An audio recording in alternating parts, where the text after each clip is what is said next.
Excuse me, papark lang. Sorry, nauna kami rito. Una. Saan? Paparating na. Sa iba na lang kayo mag-park. Sa iba. Hindi naman. Ito, babae yan. Pagbigyan mo na. Akala ko ba? Ikaw ang nag-adjust. Magpaka-gentleman ka. Hindi ka lang babae. Ano yun? Wala, di ikaw?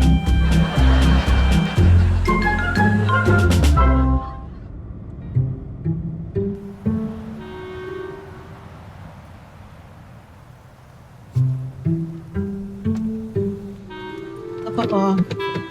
Salamat po. Okay po.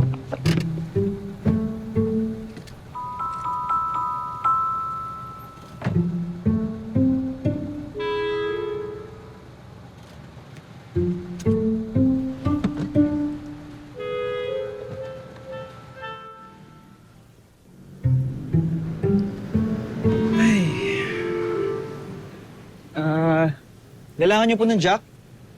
Yun nga eh. Iniram kasi nung kumpare kayo sa akin eh. Hindi ko naman alam na mapaplatan ako dito. Sana pala kinuha ko kagad yun. Meron po ako. Ay, naku salamat.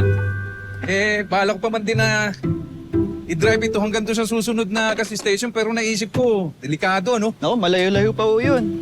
Talaga? Opo. Napurnada na biyahe ko ngayon. Nag-get car din po ba kayo? Ay, oo. Mga 5 taon na ako rito.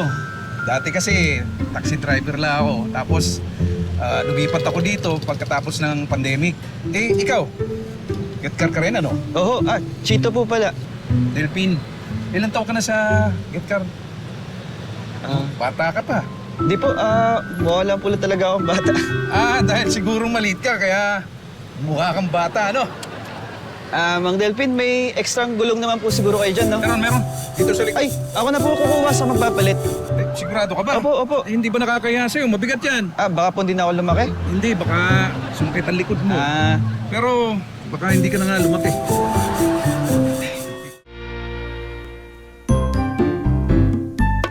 Oh, baka kulang ulam mo.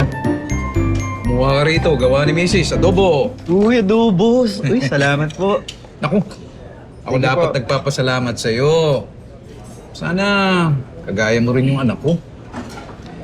At saka, ang swerte-swerte siguro ng mga magulang mo sa'yo, no? Naku, mas maswerte po ako sa kanila. Talaga. Eh, ano ba ginagawa nila? Dami po eh. Saka, Ano? Mang Delphine, mukhang may bagong anak-anakan ka na naman Si Chito. Chito.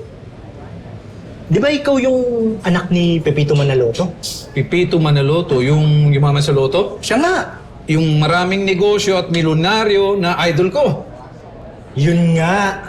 Naku, malabo naman yan. Eh, kung anak ito ni Pipito Manaloto, hindi sana siya nagtatrabaho sa Get Car, di ba, Chito? Ano? Siya ba talaga tatay mo? Bakit naman hindi mo sinabi sa akin agad? hindi naman po kailangan sabihin eh. Eh, bakit ka pa nag-get car? Eh, hindi ka naman siguro pinalayas ng mga magulang mo, ano? Ay, hindi po.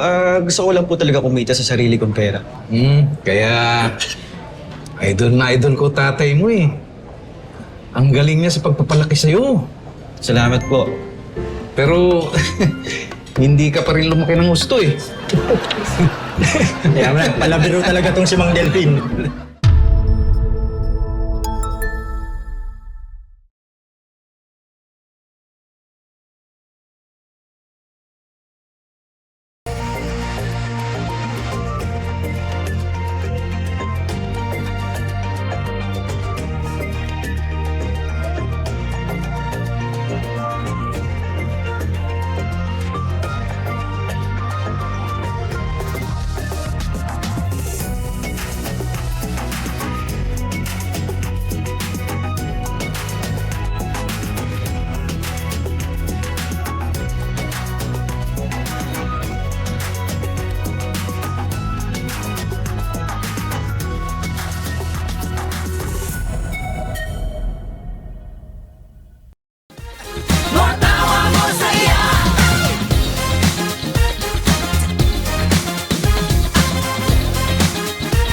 More